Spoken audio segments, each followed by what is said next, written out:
कि multinational company में जाएंगे, बड़ी कंपनी में, तो वहाँ पे पोटेंशियल रिले का इस्तेमाल होगा।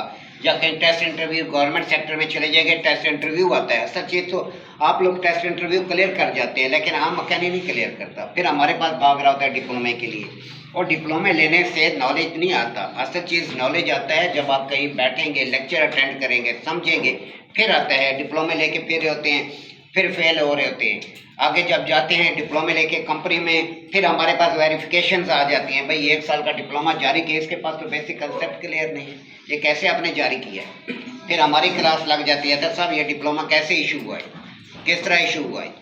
तो मैं नालायक तरह स्टूडेंट्स को इशू ही नहीं करता, मैं कहता हूँ नीचे जाओ ताकि मेरे साइन ही ना हो, क्योंकि अजाब बन जाते हैं हमारे लिए। फिर हमारे पास आते हैं, हमें जो रूल्स दिए गए हैं, अब रूल्स डिप्लोमे के देखें कितने हार्ड है, क्योंकि इदारे के एक नाम है। सिर्फ पाकिस्तान पास आते लोग टेस्ट यहाँ पर आपके सामने आते हैं, कितनी बार आए हैं, 10-10 साल हो गए फील्ड में। हाँ जी डिप्लोमा लेना है, टेस्ट ले, टेस्ट में वो इदारा पैसे लेके दे दे, नहीं लेता, वो पकड़ता है सारा, थोड़ा डालता है टीचर के सर पर कि टीचर ने इसको पास करना है, टेस्ट लेना है, पैसे इदारे ने लेने हैं, ना मेरा लेना ना देना। अजाब मेरे लिए, डिप्लोमा इशू हो गया, मेरे नाम पर इशू हो गया, और उसे आता कुछ नहीं। हम इस वजह से टेस्ट लेते हैं, हर हिसाब से आया, हमारे स्टैंडर्ड पे पूरा उतरता है, हम रिकमेंड करते हैं, वरना इदारा जाने उनका सर पैर जाने, हमारी सरदर्दी नहीं है। अब यहाँ पर पोटेंशियल रिले आप लगा रहे हैं, पोटेंशियल रिले क्यों लगाते हैं, क्या मकसद है, क्या सवाल आपसे पूछा जा सकता है। जब किसी मोटर की एफिशिएंसी को, यानी वो एफिशिएंसी मीन्स उसकी कारकर्दगी को आपने बेहतर करने के लिए आप स्टार्टिंग कैपेसिटर लगाना चाहते हैं। अब अच्छी तरह चीज़ को समझना होता है। आप किसी मोटर की, आप एसी की कारकर्दगी को बेहतर रखना चाहते हैं, आप फ्रिज की कारकर्दगी को बेहतर रखना चाहते हैं, आप उसके साथ स्टार्टिंग कैपेसिटर लगाना चाहते हैं। आप फ्रिज के डायग्राम, तो आप क्या करेंगे, करंट में रिले कैपेसिटर टाइप इस्तेमाल करेंगे, अभी आप डायग्राम में बना कर गए हैं। अब यहाँ पर आपने एसी के अंदर लगाना है अपने स्टार्टिंग कैपेसिटर। आपके जहन में होना चाहिए स्टार्टिंग कैपेसिटर एक ड्राई कैपेसिटर, एक खुश्क कैपेसिटर है, उसे सिर्फ आप 1-2 सेकंड आप सर्किट में रख सकते हैं, उससे ज़्यादा देर रखेंगे फट जाएगा। ये सारा टॉपिक अभी जा चुके हैं। अब रनिंग कैपेसिटर क्या है, ऑयल फिल्ड कैपेसिटर है, इसके अंदर तेल भरा हुआ है, इसके अंदर मौजूद प्लेटें जो हैं वो तेल की वजह से ठंडी रहती हैं, गर्म नहीं होता ये कैपेसिटर, ये सर्किट में रहता है।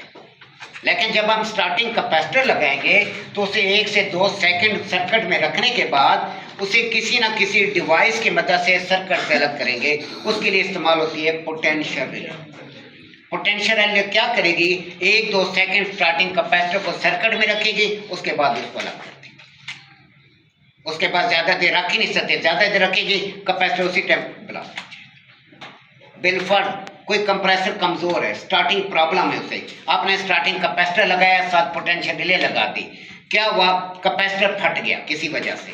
अब दोबारा जब आपका कंप्रेसर चलेगा वो नहीं स्टार्ट लेगा, क्यों, क्योंकि करंट फॉरवर्ड नहीं हो रहा, क्योंकि उसकी वाइंडिंग कमज़ोर है। वाइंडिंग कमज़ोर की कमज़ोरी को दूर करने के लिए क्या चीज़ है, स्टार्टिंग कैपेसिटर चाहिए। तो इस वजह से जब एसी के अंदर हमने स्टार्टिंग कैपेसिटर लगाना है, कंप्रेसर स्टार्ट नहीं ले रहा, स्टार्टिंग प्रॉब्लम है, उसे आप चलाते हैं वो ज़्यादा एम्पेयर लेता है, तो ऐसी सूरत के अंदर हम क्या करते हैं, स्टार्टिंग कैपेसिटर लगाते हैं। उस स्टार्टिंग कैपेसिटर को सर्किट में रखने के लिए और सर्किट से अलग करने के लिए हम पोटेंशियल रिले इस्तेमाल करते हैं। ये सिर्फ कंपनी लेवल तक है, पहले हम इसको इस्तेमाल करते थे, लेकिन इसकी कीमत 2,500-3 हज़ार कीमत हो गई है, हम इसे इस्तेमाल करना छोड़ गए। अब हम इसकी जगह क्या करते हैं, दूसरा ये इसके इस्तेमाल से पहले, उस टाइम ये सस्ती थी, चाइना ने आके देखा पाकिस्तानी ये लड़कियां जो फिर होती है मालूम है, दुकानदारों के पास हम देख रहे होते बड़े गौर से, लेकिन वो कुछ और देख रही होती है। वो देख रही होती है पाकिस्तानी कितने बड़े इंजीनियर हैं, इनको पोटेंशियल रिले लगाना नहीं आती, इतने बड़े इंजीनियर हैं। जो मैकेनिक होते हैं फिर हमारे पास भाग के आते हैं इदारों में, यार ये अतर साहब ये बताना ये रिले कैसे लगाने, कंप्रेसर स्टार्ट नहीं लेगा।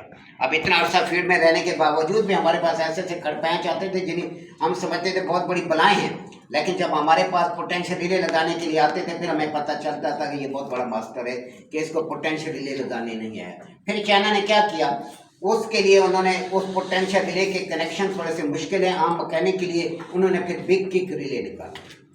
बिग किक रिले की 2 तारें हैं, इधर लगा दो इधर लगा दो, खत्म हो गई, क्योंकि उसके अंदर कैपेसिटर आ गया, उन्होंने उसी के अंदर रिले डाल दी, मसला उन्होंने हल कर दिया। जब हम मैकेनिक किसी जगह कोई स्टार्टिंग प्रॉब्लम है एसी के अंदर, तो हम देखते हैं ये कैपेसिटर मांग रहा है, फिर हम क्या करते हैं, हम पोटेंशियल रिले नहीं लगा सकते। अगर पोटेंशियल रिले लगाएंगे तो हम कस्टमर से क्या लेंगे, कस्टमर तो पैसे नहीं निकालता, फिर 2,000 रुपये 2,500 रुपये के बिले 200-300 रुपये का कैपेसिटर, 2300-2400 200 पेट्रोल का कर ले 2500 तो हमारा खर्च हो गया। अब कस्टमर से हम कितना लेंगे? कस्टमर तो 4,000 मांगते हैं, फिर हमें तो बचत नहीं हुई। हम क्या करते हैं 300-250 रुपये की हम पिक की रिले लगा देते हैं। अब उसे 3,000 भी हम मांगे तो हमें 2,500-3,000 रुपये फिर भी बचता है। यहाँ पिंडी में काम मांगते हैं, इस्लामाबाद में तो इतने बड़े बड़े मुंह खुले होते हैं, तो सुन के मैं रेट हैरान हो जाता हूँ। हम यहाँ पे गैस चार्जिंग 8-9 हज़ार रुपये लेते हैं। कल मेरी दोस्त से बात हुई है, मैंने कहा क्या ले रहे हो? हबीब खान उसका नाम है, तो कह रहे 18,000 रुपये गैस चार्जिंग 18,000 रुपये। मैं कह रहे क्या कर रहे हैं? मैंने कहा 18, हम तो 8-9 हज़ार रुपये 1,500 से बचत करते, कह रहे हम 18,000 रुपये लेते हैं। सेकेंड हैंड कंप्रेसर चेंज करने का 30,000, 35,000, 40,000 सेकेंड हैंड। नए तो 32-33 हज़ार का तो खुद आ रहा है। ये सर ये तो पुराना कंप्रेसर 2500 का बेच के उधर ही 2,000 देते हैं और कंप्रेसर ले लेते हैं। फ्रिजों का भी, फ्रिजों का एसी का तो कंप्रेसर आप सेकेंड हैंड जो आप बेचेंगे 6-6.5 हज़ार का बिकेगा। ये उधर से भी लगा देते हैं। हाँ उधर से लगाते हैं, साल मेरे मैकेनिक्स तो फिर मैकेनिक ना होगा ना।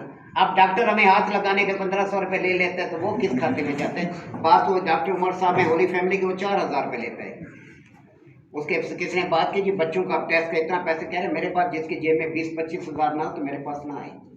4,000 उसकी फीस है, फिर लैब टेस्ट मेडिसिन करके 20-25 हज़ार का वो बिल देता है। और टैक्स वगैरह भी नहीं है, कुछ भी नहीं। जो गवर्नमेंट की तनख्वाह ले रहे हैं उस पर टैक्स दे उसमें खुद कट जाती है। ये जो दिहाड़ी के लाखों रुपए कमा रहे हैं इसका कोई सरकारी नहीं। गवर्नमेंट मुलाजिम फंसा होता है, जो ये दिहाड़ियाँ लगाते हैं डॉक्टर्स वगैरह, तो ये कोई वकील वगैरह, ये जो बड़े बड़े ज्वेलर्स खड़पेंच, कोई टैक्स नहीं। अब मैंने भेजा, मेरी तनख्वाह इधर से जाती है, मैंने आटे के लिखा, उन्हें कहते ये अहल नहीं है। अब हमारी तनख्वाह पे 40-45 हज़ार रुपये अहल नहीं है, तो कौन अहल है? समझ ही नहीं आती। अब हमारा क्योंकि हम लोग वो है टैक्स होल्डर है, टैक्स पेयर है, तो इस वजह से जो टैक्स पेयर है इन्होंने निकाल दिया है। किसी भी खाते में कोई हम गवर्नमेंट से सपोर्ट लेना चाहे तो हमें सपोर्ट ही मिलती। अभी मैं डर रहा हूँ पेट्रोल की सपोर्ट भी हमें नहीं मिलेगी क्योंकि वो टैक्स पेयर है। टैक्स पे तो नहीं करता मैं, लेकिन हर बार जो है ना वो भेजता हूँ मैं अपना, क्योंकि उसमें बड़े फ़ायदे हैं हम लोगों को कि हाँ जी रिलीफ है कुछ बासूरत दिगर। इस जो रिलीफ हमें मिलना होता है वो रिलीफ नहीं मिलता। सैलाब हो जाए, कुछ हो जाए, कोई फंड अब लेना चाहे, वो कहते हैं पहले आ जाता है मैसेज, देरी नहीं लगती, आप अहल नहीं है। मैंने तो जब भी मैसेज भेजा अहल नहीं है। अब बाहर गया होना, बाहर नहीं है, हाँ सर ये भी है। बाहर वाले नहीं, बाहर वालों को उनको क्या पता, मैंने डेटा दिया उनको अहल नहीं सर ये कि मेरे ख्याल में टैक्स पेयर की वजह से कर रहे हैं। जो टैक्स पेयर है ना, फाइलर को नहीं दे। सर दादा ये काम कर रहे हैं, आप बोले वेटर नहीं है उनके पास, वो आप ही करते नहीं है, वही उनका नंबर नहीं है ना, वो तो डाटा भी निकाल देते हैं। अब यहाँ पर हमने क्या करना है, पोटेंशियल रिले लगानी है। अब पोटेंशियल रिले कैसे लगाएंगे और इसमें स्टार्टिंग कैपेसिटर कितनी वैल्यू के लगाएंगे, उस दिन मैंने आपको समझा दें। इसमें स्टार्टिंग कैपेसिटर आपका लगेगा 138 से लेकर 182 माइक्रोफैरड का, ये आपको पता होना चाहिए। ये सवाल मैंने एक बंदे से किया, 6 साल सऊदीया गुजार के है, 4 साल से पेशावर में दुकान है, डिप्लोमा चाहिए था, 6 साल सऊदीया गुजार के है। मैंने कहा जी खान जी आप AC के अंदर कौन सा, मैंने शायद बताया था उसी टाइम टेस्ट लिया था, आप लोग बैठे थे शायद, हाँ यहाँ पे मैंने यही टेस्ट लिया था, आपकी क्लास जा रही थी। मैंने पूछा खान जी कौन सा कैपेसिटर लगाते हैं, उसे ये भी पता नहीं है कि AC के अंदर मैं कैपेसिटर कौन सा लगाता हूँ, नाम नहीं आ रहा था उसे। अच्छा फिर मैंने बताया कि अच्छा जो आपका स्टार्टिंग कैपेसिटर आपने लगाना हो तो वो कितने वैल्यू का लगाएंगे, कहते हैं 1 HP का लगाएंगे बाजारी जुबान। अब बाजारी ज़ुबान आगे टेस्ट इंटरव्यू के लिए या डिप्लोमे वाले के लिए बाजारी ज़ुबान नहीं चलती, वहाँ तो वैल्यू देनी होती है, क्योंकि आपकी जब किसी जगह टेस्ट इंटरव्यू दे रहे होते हैं आपकी ज़ुबान से वो जजमेंट ले लेता है, आया ये डिप्लोमा फेक है या जेन्युइन है। जब आप बात करते हैं जैसे शू को स्विच कह रहे होते हैं, हाँ ये स्विच लगा दो, अब अगला कहेंगे स्विच लगा दो, तो फिर अगले को पता चल जाएगा ये डिप्लोमा 2 नंबर है, क्योंकि शू और स्विच में बड़ा फ़र्क है, बार बार समझाया। अच्छा पेज को कहते हैं नट लगा दो, तो फिर डिप्लोमे फिर अगले को पता चल जाता है ये नट लगा रहा है या स्क्रू लगा रहा है। तो ये चीज़ें आपको हम समझाते हैं, आपकी लैंग्वेज आपको बताती है कि आप डिप्लोमा होल्डर हैं या नॉन डिप्लोमा, या 2 नंबर बोगस है आपके पास। ये चीज़ें ख्याल रखा, अपनी लैंग्वेज को, अपने वर्ड्स को ख्याल रखा कि मैं किस इंजीनियर से आपस में, फिर भी आपस की आदत भी होनी चाहिए, क्योंकि आप इतने अरसे से फील्ड में काम कर रहे हैं, साफ ज़ाहिर है वही ज़ुबान है, फिर आपकी आदत बनी होती है, आपकी ज़ुबान नहीं बता सकते। इसी तरह लड़के टेस्ट इंटरव्यू के लिए गए या यूट्यूब को देखने, लड़के यूट्यूब देख रहे होते हैं, यूट्यूब 99% गलत है, 1% के इंजीनियर कोई सही दे रहे वरना सब गलत है। अब वो क्या करें, कंप्रेसर यहाँ पे लगा रहे हैं, रनिंग कैपेसिटर लगा रहे हैं, कह रहे हैं वहाँ पे स्टार्टर लगाते हैं, स्टार्टर लगाते हैं। स्टार्टर क्या बना गया, स्टार्ट देने वाली बात तो ठीक है, आपस में स्टार्ट दे रहे हैं, लेकिन कैपेसिटर कौन सा लगता है, वो तो वैल्यू पूछ रहे हैं, कैपेसिटर कौन सा लगाएंगे, रनिंग कैपेसिटर लगाएंगे। फिर अगला वो सवाल कर सकते हैं कितने माइक्रोफैराड लगाएंगे, कितनी वैल्यू का लगाएंगे, फिर आगे वो जा सकता है। इंजीनियर लेवल पे कैपेसिटी के कई क्या होती है, कैपेसिटर को यूएफ में लेते हैं, एमएफडी में लेते हैं, क्यों लेते हैं, ये अगर हाई लेवल पे जाना चाहे तो वो जा सकता है, तो वो देखते हैं आपके नॉलेज को। यही सवाल होते हैं आप लोग जो टेस्ट क्लियर करते हैं, हाँ जी कौन सा कैपेसिटर लगा होता है, रनिंग कैपेसिटर लगा होता है, बस खामोश, कोई नहीं बताना होता कितने वैल्यू का होता है, ये होता है। बाद लोगों को फड़ियाँ मारने की आदत होती है, वो फड़ियों से हम लोग जवाब निकाल लेते हैं, फिर हम सवाल उसी फड़ियों पर हम सवाल कर देते हैं, क्योंकि हम जब जाते हैं बिल्कुल खाली होते हैं, कुछ नहीं होता, क्या पूछें क्या ना पूछें। जब स्टूडेंट्स अपने आप को फनकार बनाता है, फिर फनकारी हमारे हाथ काम आती है, फिर उसी से हम सवाल निकालते हैं, हाँ जी क्या क्या। रनिंग कैपेसिटर खामोश, चुप, उसे सवाल करने पे मजबूर करें, वो क्या पूछते हैं। अच्छा जी, एक टन के ऐसे साथ कितने माइक्रोफैराड का लगाएंगे, फिर आपने सर बताना है हम 30 से 35 माइक्रोफैराड लगा रहे हैं। अच्छा, किस कंपनी का लगा रहे हैं, वो आपके नॉलेज को देखना चाहते हैं कि आया फील्ड में आप काम करते हैं, कि अगर आपने एक्सपीरियंस लेटर दिया हुआ तो, अगर ना दिया हुआ, फ्रेश दिया हुआ, फिर एक अलग बात है। फ्रेश पे वो नहीं पूछते, फ्रेश को रखते भी नहीं है, इस वजह से एक्सपीरियंस मस्त भी लेना होता है। हाँ जी, कितने माइक्रो कौन सी कंपनी का लगाते हैं, हाँ सर हम अंबर का लगा रहे हैं, सबसे बेस्ट अंबर चल रहा है, बस रुक रहे। उसे सवाल करने पर आपने मजबूर करना है कि बार बार आपने ज़्यादा एक्सप्लेन उसे या कुछ इधर उधर नहीं छिड़ा, बस कमो सवाल का जवाब, बस जो इतना सा जवाब देना होता है। हाँ, कौन सी गैस चार्ज करते हैं सर, और 22 चार्ज कर रहे हैं। अच्छा जी, इन्वर्टर में कौन से चार्ज करें, 410 चार्ज करें। आगे आपने प्रेशर नहीं शो करने होता, जितने चार्ज करते हैं ये चार्ज, बस जो उसने पूछा उसका जवाब टू दी पॉइंट, उतना जवाब खत्म। हाँ जी, इन्वर्टर में कौन सा कैपेसिटर लगा होता है। अब सवाल यहाँ पे लड़के अभी मेरे फेल होकर रहे हैं, बताया भी जा चुका होता है बार बार, फिर यहाँ के आके कहें सर जहन में नहीं आया, प्रेशर हो गया तो ये हो गया तो वो हो गया। तो अब प्रेशर नहीं होना, प्रेशर में तो आना नहीं होता। अगले को ये समझ के जाए ये मेरा क्या मुकाबला करेगा, ये मेरा मुकाबला कर ही नहीं सकता, इतना नॉलेज होता है आप लोगों के पास। आप सिंपल, हाँ जी इन्वर्टर में सर डीसी कंप्रेसर होता है, इसके साथ कार्ड लगा होता है, कैपेसिटर नहीं इस्तेमाल, इतने सी बात, मजीद डिटेल देनी नहीं है।